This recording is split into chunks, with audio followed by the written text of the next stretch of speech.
Welcome back to the episode, guys. This is going to be a really, really juicy one that may or may not go for about 5 hours. We'll wait and see because this guest, Harriet, who I absolutely adore, is somebody that I could talk to for hours about all the juicy, naughty things like money and sales. So I'm really excited for this chat. Harriet, welcome. Thank you. Stop talking dirty to me like the first few minutes in on the podcast. She's like, money and sales. I'm in. Yeah, and everyone else is cringing on the inside. Those two filthy words. I can't wait to talk about it and to bust through some people's beliefs around this stuff. Yes. So that's what we're going to talk about today, guys. Before we do, I'd love to know, Harriet, what is something that you do for fun? Oh, that I do for fun. Dirt bike riding, motorbike through the hills, dirt tracks. Yeah. I was not expecting that. I was like, oh, what can I think of? Like, what do I do? Wow. Yeah. Dirt bikes. Yeah. That's dirt cool. bikes, sandy face, the smell of two-stroke. Yeah. Wow, that I wasn't expecting that. I'm petrified because of my teeth. I'm like, God, if I don't want to lose my teeth again. No, again, not again. Come on. Once is enough, twice, 3 times. So we've got dirt biking for fun. Yeah. What is something you love about yourself? Oh, this is a good question. What do I love about myself? I think just giving anything a go. I think there's nothing really I'm going to say no to. I'm like, let's do it. Let's have a go. Yeah, throwing yourself in on anything. That's probably going to say what I love. Yeah, I thought after saying dirt bike riding, I kind of can see what kind of human and attitude you are. And that's so it. Like, give everything a go. Nobody's ever said dirt biking on this podcast. So you're the first. Unique. So yes, unique. Love that. And you're unique because we're obviously about to launch into all things related to sales. And you're a unique unicorn because you love sales and you love helping women, empowering women to love sales. So before we do get into all of that juicy stuff, do you just want to give the listeners a little bit of your background, your journey, what you do and how you got here? Sure, I would love that. So I'm a sales coach and consultant, and I got here after 15 years of working in sales in specifically cybersecurity and risk. Oh. So my background was tech in the UK and then brought that over to Australia. And then I did so many years of that and built out a framework and a methodology that I used time and time again. And it was really proof that it would work coming from England into Australia because I knew nobody. I had a really solid LinkedIn network in England and I was starting almost afresh, and I really questioned myself as to whether I could actually do this. And I went into the first role and really just applied everything that I had built, because once you've got a system and once you've got a foundation, it should just work for you on repeat time and time again. And so I did that. I got headhunted by another company, went to go work for them and did 5 years with them. And in the meantime, I launched a business, which was a day spa in the northern beaches, northern suburbs, and did that with a friend and sold that, last year now, actually. Yeah, last year. So did 3 years of that. But in the meantime of doing that, I was always the go-to person for how do you do sales? And I've got this new business and I'm thinking of doing this and what shall I do next? And I would always help them, and I just couldn't wait to help them. Like, somebody wants help with sales, like I am there. And so many spreadsheets later and all different Word documents and just really just helping them with anything that they needed, I realized that there was more for me out there and that I could help so many more people learning to love sales and unlocking that sales ickiness and, you know, that real negative energy around sales. And I was like, so many people need this, because if you don't understand sales, your business will fail. If you don't love sales, if you don't learn to love sales, if you don't understand sales, it's going to fail. And so I actually then, when I handed my notes in, I was like, I just want to help more people do what I do, but in businesses and in their own businesses. So that was really where that came from. So I handed my notice in with absolutely no idea of who my first client was going to be and what I was going to do. And the inquiries just started rolling in because I'd built up this reputation for building $1 million, multi-million-dollar sales years. And all the people that had wanted to poach me were now like, can you come and train our sales team to come and do the same thing you did? So that kind of started with the consulting, and I never planned to do, to be a coach. That was never really something that I ever really, I guess, thought I was going to be. And again, that just evolved. And I was like, I just, although I'm helping these incredible businesses build their, multi-million dollar strategies, how do I help the other businesses that are not quite at the $1 million, that are not quite at the 6 figures, that just want to get started, that just want to, make their first sale? And that was really where Your Sales Co was born from. And so I bring in online programs, and therefore I'm able to still help my big businesses, my large corporates, with what it is that they need help with their teams, but I can translate that into small business to help more people, around the world thrive and really understand sales. So that's a bit of a long-winded way of saying it, but that's who I am. That's where I've come from. And that's what I do. You nailed it. It's so good. And I've already got so many angles and things that I want to pull out there, because it's so obvious to me that, like, even though you said, I don't know where my first client is going to come from, you have so much self-belief, which is something I want to talk about, because it relates so much to sales and to money in your business, is belief. Before we sort of get down that more sort of mindset-y belief stuff, can you tell me, like, what are the most common blocks that you see for women in business, particularly when they're starting and growing, like in that phase? What are the common hesitations around sales or money? Essentially, we're talking about money, and even that word, like, a lot of people have got a strange relationship to it. Like I said in the beginning, it's like, don't talk about sex, politics, and money, because it's not nice. Like, it's cringy and it's not meant to be talked about. And yet when you have a business, it has to make profit, or it's not a business. No, So it's just an expensive hobby. exactly. And Yeah. it's so important we deal with this stuff, which is why I'm so happy. I love having these chats with you. What do you see in that startup phase where people want to build a business, but there's all these blocks around money and sales? What do you see as the most common things there? I would say the most common things that are going to stop them from doing anything about it is lack of knowledge when it comes to money and sales. Because again, everyone's brought up in so many different ways. And I find that whatever your money story is delivered down from your parents, which I'm sure we could talk about for hours. But so whether you are brought up on, how to manage money and what to do with it, and whether it's abundantly there or whether it's, scarce, will then depend on how you live your life. And therefore that will translate into your business. And so I find that if you're not okay with money, and if you're not okay with how you're going to manage money and support your life and your business with money, that's your number one hurdle you've got to get over, because it's about your fundamentals in you. And then the other side of it translates then into what I can achieve. And so I'm just going to talk a little bit on in terms of money and how much you make. Is one of the biggest challenges I find when you go from business and side hustle into full-time side hustle, which then becomes your business, is that a lot of the time it's like, well, I have to earn $100,000 and I can't leave my job until I make $100,000. Well, number one, that's possible, but it's really difficult if you're only spending a few hours a week in your side hustle before you do that. Whereas actually, if you look at how much money do you actually need, do you need $20,000 a year to live? That's probably more realistic, because you've got, your rent, your food, your whatever. But know that as soon as you step into what is your power, you will start calling in more money. And so that's just kind of a side note to where that comes from, I believe. But I think a lot of the money blocks will come around how you're brought up, how you see what is possible, and your limitations are often what has been the most you've ever earned. And so, whereas actually your limitation is whatever you put out there to be. And men are so good at this. Like, men are so good. And I'm always fascinated in watching a guy start a business versus watching a female start a business, because the men start and they're like, I got this and I've nailed it and I'm in and $1 million, mate. Yeah, absolutely nailed it. And then every other female is like, so if I can get $5,000, I'm going to be happy. And so it's just so different to see that shift, because I work with both men and women. But seeing that shift is just incredible. And there is so much work that needs to be done with money mindset first, but they are the biggest blocks I find. And you're so right too, because there's a knowledge gap. Like, we're not taught in the education system how to handle money and feel empowered with money. We're not actually taught. And so if you start off feeling like having that narrative of, I'm not very good with money, or I'm not good. I hear a lot, like, I'm not a numbers person.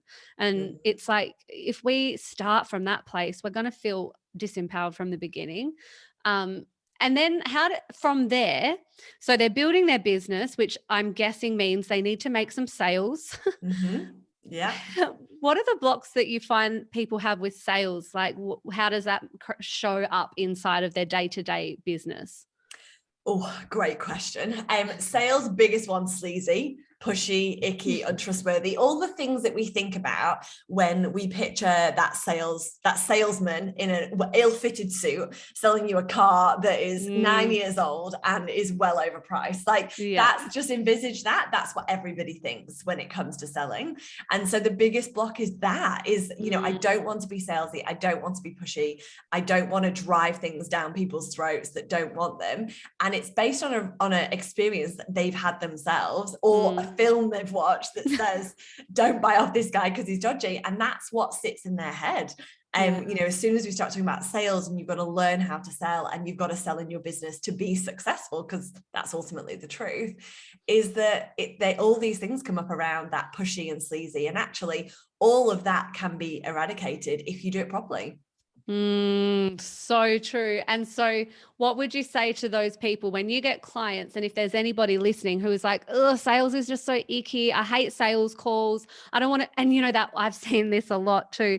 Clients will be like, oh, I was so close. And then they asked me how much. And I kind of just like I just panicked, and they didn't want to actually say the figure with confidence. Like, it's this amount and it's fucking awesome and it's going to change your life. Like, we've got this real it's almost like a lot of women don't even have the confidence in themselves to go, this is so good. Like, what I've created is amazing and it's going to change your life. And so we just like panic. And so if there's somebody listening where that's resonating, how do you help clients get past that like ickiness? Like, I don't want to be icky. I don't want to feel gross. I don't want to feel like I'm forcing people.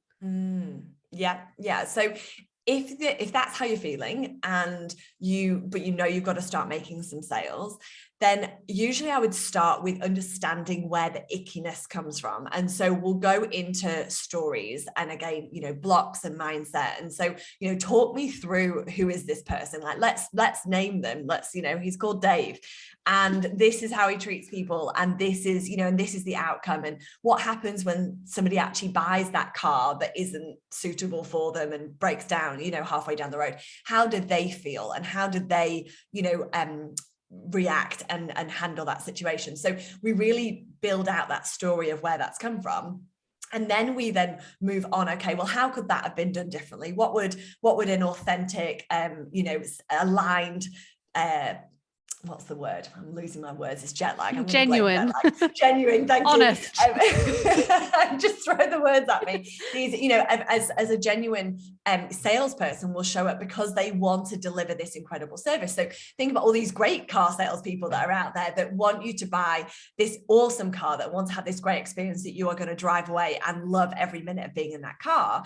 Let's think about them. Let's build out a story in a different light, so they can see there's two sides to that scenario.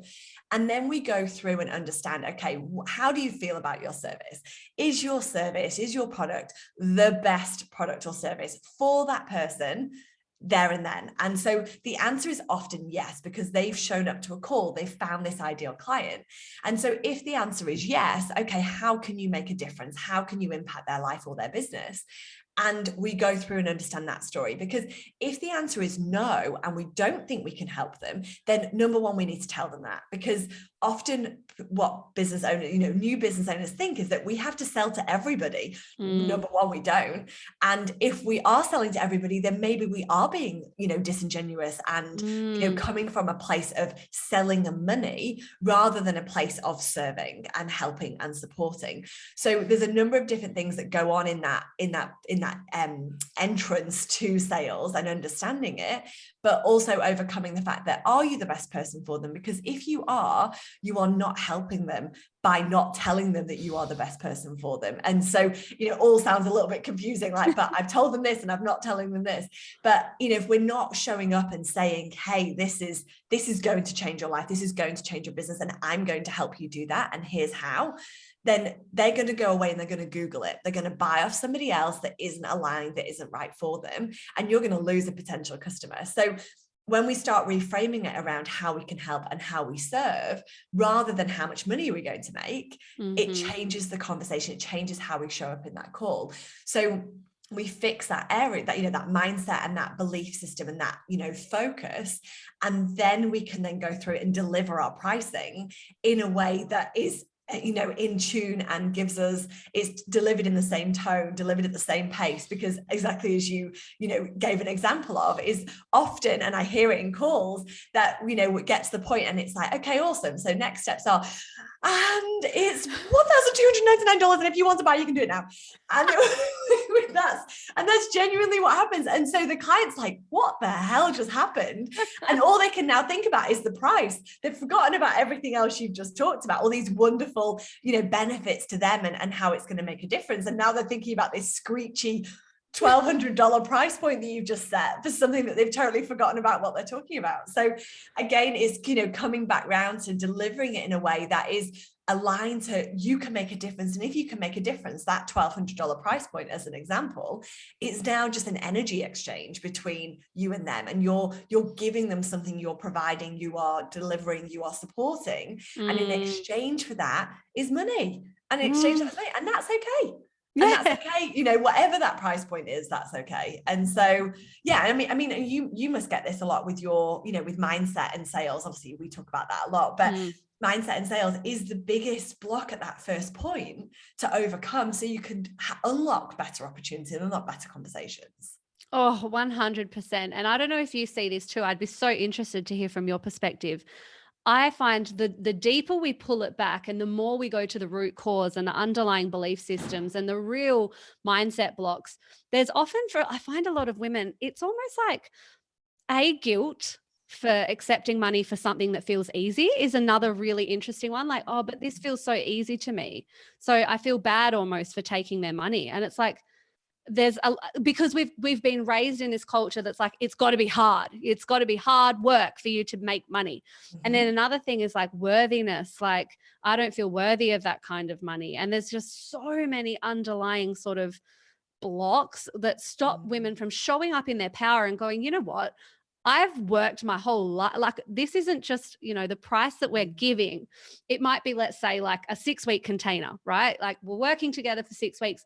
It's not 6 weeks. It's my whole life. It's 6 years of study. It's like 3 degrees. It's hours and hours and hundreds of clients that I've got the experience of working with. And so there's just so much there to unpack. Do you see that coming up too, in terms of like women who will either over deliver and undercharge, and what's kind of going on there? Oh, hell yes. Yeah. Hell yes.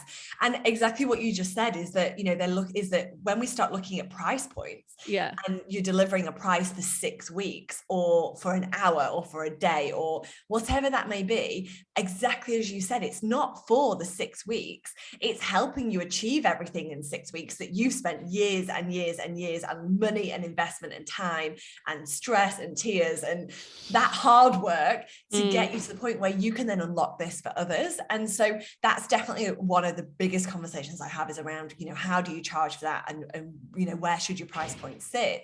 But it's also an education for your clients, because again, they want the cheapest, the quickest, the easiest, the silver bullet. And that doesn't exist. And if you pay cheap, you're not getting what it is that you actually need, or you're undervaluing somebody's service. And so there's a real fine balance between that. So that's certainly, just totally agreeing with you on that point. And again, on, the other side with regards to women, showing up in their business and not, and undercharging, is that it's so common in women. And there's, I don't know if you have ever listened or heard of Rachel Rogers from Hello 7. She supports women in building $1 million businesses. And she talks about like that women are generally seem to be the only people that want to offer things for free. They're like, how do I give this away for free? And I'm going to do pro bono and I'm going to do this. And it's so interesting again, because it it doesn't have to be free. And I think, you know, the caring and the nurturing side that comes from, that's inbuilt in women, you know, comes from that I want to help, I want to serve, and I don't need any money for it right now. And I want to just, you know, I just want to help you and I want to make a difference. And that comes from a special place. And, you know, we shouldn't take advantage of that. But knowing that if you want to deliver things for free, you can do so, but don't deliver it all for free. Give away something. Serve first, sell second. That's my motto. But, you know, if we can serve and we can deliver value, you're going to get more clients. You're going to support more clients because they trust you and they've been able to try what it is that you offer before they go in and pay for something. So there's certainly an element of free first, like absolutely, you know, serve, provide value, help, really support from a place that serves you and serves them. But when it comes to pricing, price based on the value of what it is that you're giving, but it's very different to what you're worth. And I don't know whether you talk about this a lot with worthiness, and you know, I'm kind of like running on from that, but with the worthiness element is that a lot, you know, I've seen a lot around, you know, charge what you're worth. Well, you can't, because you're worth loads, like you are worth millions. Like, you know, what it is that you offer is worth way more than anyone's going to pay for that. And that doesn't mean you shouldn't do it. It just means let's charge what, you know, let's work out the value scale of what it is that you're delivering. Yeah. And if you can support somebody in achieving $1 million in 12 months, for example, then it doesn't mean that you need to charge them $1 million. It's just saying, are you earning enough to be able to deliver this without stresses of money, without stresses of bills, without stresses of what needs to come next, and without working every hour, because you've worked damn hard to get where you are. So, you know, don't worry about charging your worth. Charge what you should be charging, and then let's talk about worthiness afterwards. So true. I love that you said that. And I think, like, for me, I always was a little bit perplexed. I'm like, why are we talking about money and worthiness like they're mutually exclusive? No. You can be poor and still be worthy, and you can be 100%. Rich and still be worthy. Money's got nothing to do with your worth, but you definitely deserve to be equally, what's the word that I'm looking for now? You deserve an exchange for all of your knowledge and all of the effort and energy that you put into your clients and that you've spent building your business. That goes without saying. Definitely. And it's, you know, and and again, I think these conversations come from people being like, you're too expensive, or mindset around what you're charging. And I remember, you know, my mindset around what I charged initially. I mean, I charged 4 times more than what I did 2 years ago, because you know, again, you start, and I'm a sales coach, like, you know, but you go in going, okay, well, I'll test the water and I'll try this. And every invoice I sent just went up, because I was like, that is way too cheap for what they're about to get at the other end. And so again, then you get to a point where you're like, I'm really comfortable with my price point now. I'm really comfortable with what I charge, because I know the results are there. And so again, it doesn't matter where you start. You know, you don't necessarily need to start at your high point. Start where it feels good for you right now. And the more you work on the mindset, and the more you work on your sales, and the more you work on your money story, you will start charging more, because you'll understand where it's coming from. And it's not just today I'm going to charge $3,000. It doesn't come from that space. It comes from understanding what it is that you can actually achieve for others. And when you start getting results, then you can start increasing your price if your price is too low. But it will come. It comes from a trial and error perspective, but it also comes from mindset, from money stories, money understanding, and that sales understanding. So you know how you can position it in a way that doesn't highlight the price. We focus on outcomes first, and then we talk about price. I love that. I love it. And you've mentioned so many times too, like coming from that heart-centered place of how can I actually serve? And if I'm not the right fit, I will not serve you, because that would not feel honest. And I love that you said that. And something you mentioned within that sort of breath was about, it's just about having a conversation to make sure that we're the right fit. Can you help, like, for the reframe there with the people that are like, I hate sales calls, I hate talking about money? How can we reframe that in a way where you can show up in your business without that ick? Like, we've spoken about this before. Do you ever tell clients, like, you don't have to call it a sales call? Can you call it something else if it's really that icky for you? Yes, absolutely. I mean, there's discovery calls, there's clarity calls, there's let's have a chat. join me for a cup of tea online. There's so many ways you can reframe it. And generally, same thing, like I wouldn't call your sales page a sales page. I'd call it like, for more info, click here, sort of thing. So again, because knowing that we might be okay with sales, you and we're here chatting about sales and we're cool with that. I could say sales page, I could say sales call, but for others, it's like, oh, you're going to sell to me. And, can you imagine being a sales coach and trying to get people on a call with you? They're like, no, because you're going to sell to me and you're really good at it. So I'm going to have to say yes at the end of it. So I have to really turn it right down and be like, oh, whatever, come, don't come. Yeah. So don't take what I do on sales calls to be what you should be doing. But yeah, all jokes aside, I think, with the sales conversation is, change it to whatever feels right for you. If it's a clarity call, if it's, are you offering a free tip? Are you offering a free strategy call? Is it 15 minutes for one strategy that you're going to give away for free?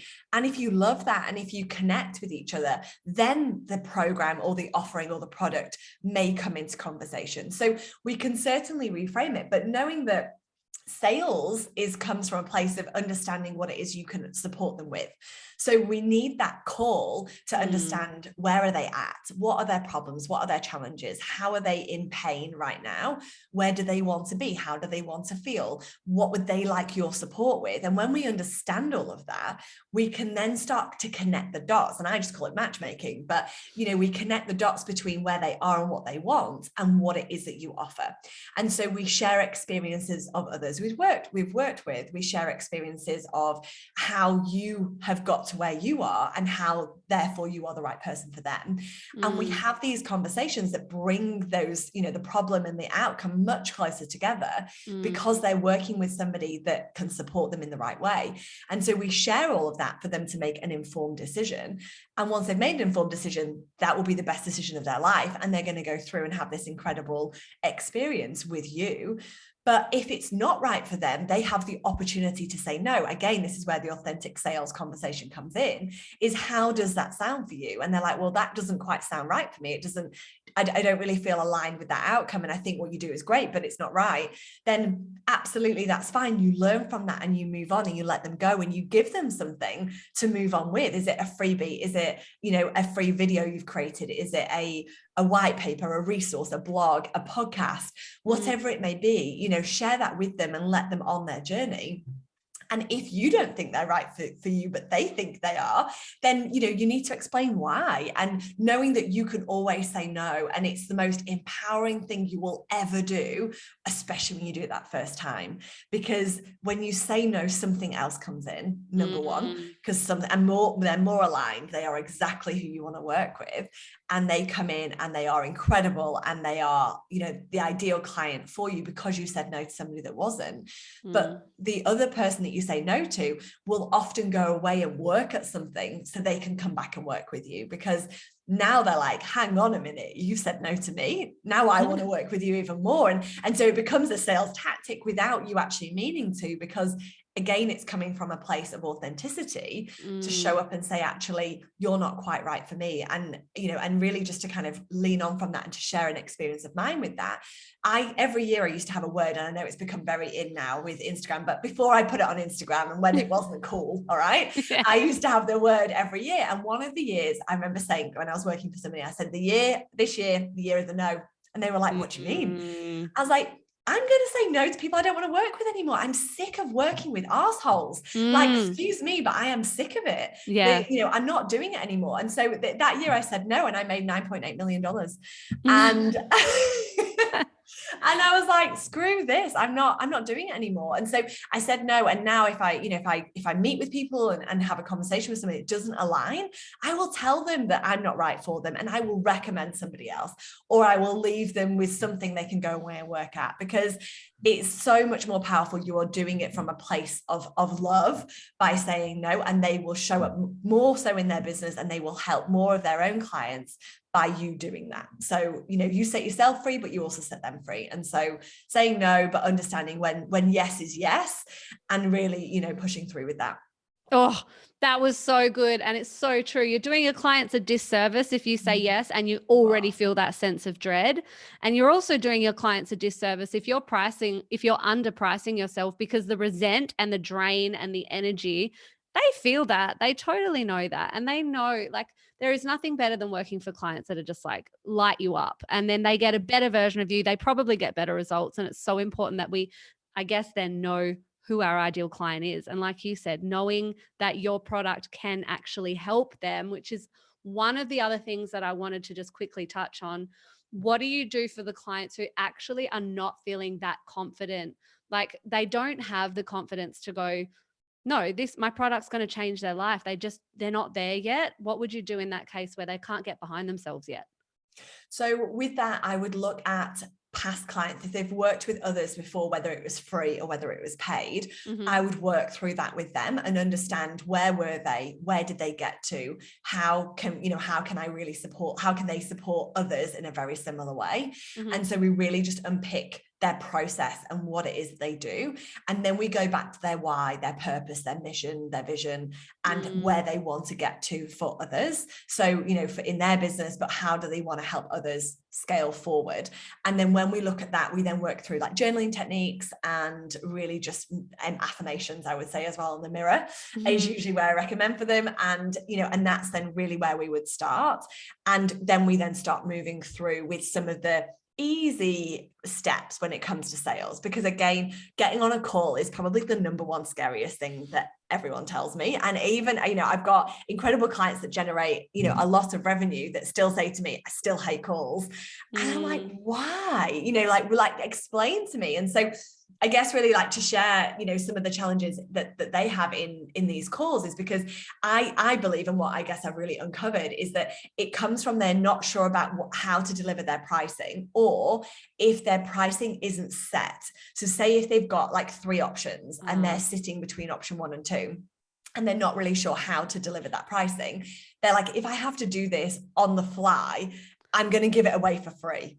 And so they're like, I'm just not going to do the call. I'm going to do it on email. But on email, you don't get the emotion. You don't get the true words that you can then understand. So you can match the right feature and benefit and product or service to what it is that they're doing. So I think, going right back to really understanding, helping them see what they can achieve, but knowing some of the really easy sales steps to take. So where do we even start? And then understanding, okay, well, how do you feel when I say, let's get on a call? And usually they'll talk about feeling sick or getting sweaty or, any of the things, which is totally normal. We've all been there. I've been there. It was never my favorite thing, but I would much rather get on a call than email you. Absolutely would. So yeah, does that answer your question about how to get them to see, really see their worth and see their power? Absolutely. And I think too, if you're still not confident in your product, I think you also need to be a little bit real with yourself sometimes and go, well, how can I make my offer even better? How can I get behind it? Like, what could I do? What would this offer or service look like for me to fully back it? And if it's not there yet, maybe that's why there's no confidence. So it's just a bit of being real with yourself too. Definitely. Yeah, definitely. And one of the other extra things, just from what you said there, is that, and I've been speaking this with a couple of clients, is we've been adding in a guarantee for an outcome. Now, it's not I don't offer guarantees with my corporate clients because it's about doing the work. And it's a bit like being, if you work with a PT, they don't guarantee a 6-pack, because at night you could be in the fridge eating cake.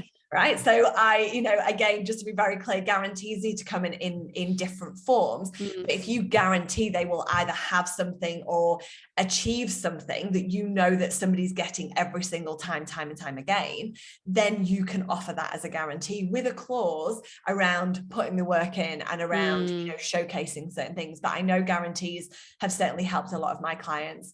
And I would say that comes from a place of your power, but also being able to deliver it in a different way to clients, because it's really difficult when you don't have a guarantee in your own head, because you're like, well, I know you're going to get results, but I don't know whether you're going to get this result or this result. So, offering a guarantee in terms of how you're going to show up and support them can often give them that other level of clarity of what they're getting from you. Yeah. And helps with your own confidence, because if you look back and go, no, every single one of my clients gets this result, it will help you to see that actually what I'm doing is really valuable and really helps people. So that's amazing. Yeah. I usually do rapid fire at the end, but I'm going to do something a little bit different with you because I just think this will be really fun. So I want to ask you as we wrap up, and it's just the first words that come to your mind. So what are the first words that come to your mind when I say these words? Okay. Money. Abundance. Ooh. Sales. Fun. Offers. Money. Confidence. Sales. Interesting. No, that's okay. I just wanted to know what comes up with money, and money was Ooh. abundance. That's so interesting because I've done this with clients. What usually comes up with money is like fear, Yeah. stress. And so that right there, like, I don't know, guys, but if you can think about what for you would be the words and feelings that you have, is it abundance or is it scarcity and fear? That right there tells us we need to do a little bit of probably mindset work. And like Harriet said, what's your narrative? Yeah, what is your narrative? And you know, again, you can, with your money, it's yeah, whatever you want to make it. It's like anything in life, you know, money can be abundance, or money can be scarcity, or money can be fear. You determine that. They're your words, they're your thoughts, it's your life. You know, go out there and enjoy it. And I think, you know, one of the biggest things in sales, or I witness, especially in recruitment, they all love talking about how much money they make. And I hate talking about how much money I've made over the years. I've never done it. And I'm just like, ugh, like it just doesn't sit very well with me. And it's not because I love money. I love, you know, what money brings to my life, but I think it's what others think of you when you start talking about money. And so again, being aware of your patterns of others, because it's not about anybody else. It's about you, and it's about your life, and it's about showing up. And if you can show up in that way, money will become less of a problem and more of an accessibility option. Because again, you know, I listen to so many podcasts and read and watch so many things, but you know, when we think about money, we think about all the great things we can do. And just to share a quick example on this one, was that if you go to an auction, or if you go to a ball, or you go to an event and you sit at a table and there's an auction, and there's always the yacht, right? There's always the yacht for 6 people, and you're like, me and my friends, I'm on that yacht. And, you know, the auction comes up and you're like, $100. And, you know, and then the guy, you know, on your table over you've never met before, puts his hand up and he's like 10 grand. And then, you know, and then the next person, it goes up and it goes up and it finishes at $107,000 or whatever.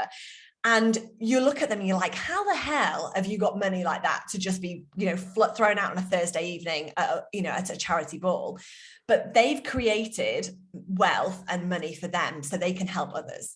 So whether, you know, they might be driving some flash car and living in the best suburb and, you know, wearing awesome clothes, but at the end of the day, they've chosen to go and spend money on a good cause. And yeah, they're getting a great outcome. They're going on a yacht for, you know, for a couple of weeks, but they have the money to do that. And so when you create wealth for yourself, know of all the other things you can do for others. So it becomes less about you and about your bank account and the house you live in, the car you drive.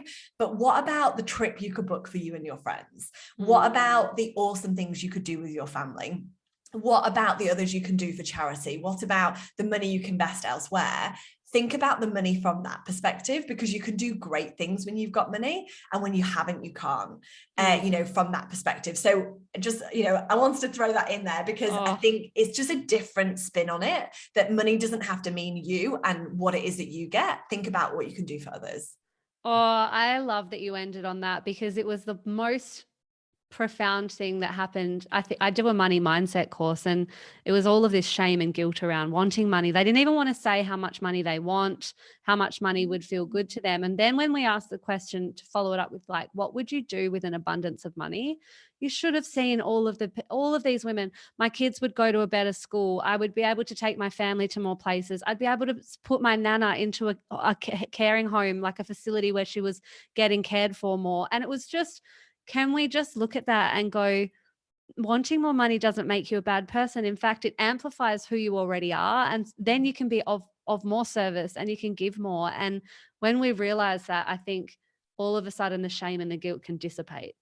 Yes. Yeah. And that just gave me goosebumps, what you just said there about, you know, what you can do. And it's, you know, it's so important that we focus on this and that we make learning about money and uncovering that mindset. And that's why I absolutely love what you do, because, you know, you help so many people unlock that mindset, whether it be, you know, money or work or, you know, so many different variants of mindset, is so fantastic. And I know that so many people benefit from what it is that you do. So thank you for doing what you do. Thanks. And same to you. So where can people find you? I am over at Harriet_sales coach on Instagram. All the free goodness, tips, etc. That's probably the best place to find me. Love it. And also, like, I mean, you just got back, but I was frothing over your Europe videos recently. So Harriet's just a beautiful person. Obviously, I could talk to you for hours, but guys, go and have a look on Instagram and watch for whatever's coming. Thank you so much for being here, Harriet. Thank you so much for having me. No problem. Bye. Bye.